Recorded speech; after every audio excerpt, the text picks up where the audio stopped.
Bumaba ako ng silong, namulot ako ng isdang patay, nakaapat na sako agad ako.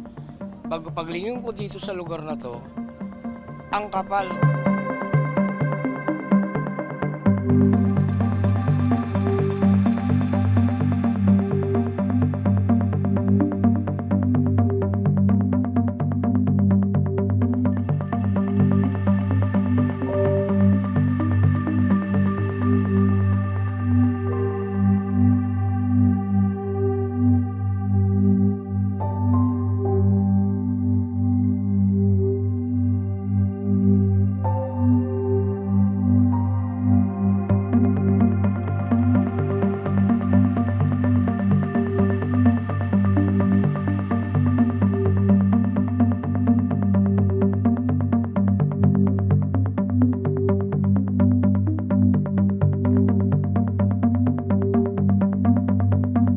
Napakarami namin, 11 kami kahapon na nasa ilalim para ilabas yung isda.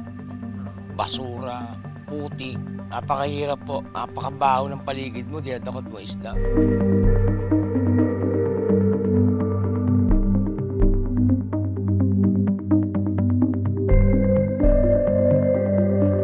Hindi ka makakatulog, hindi ka makakakain.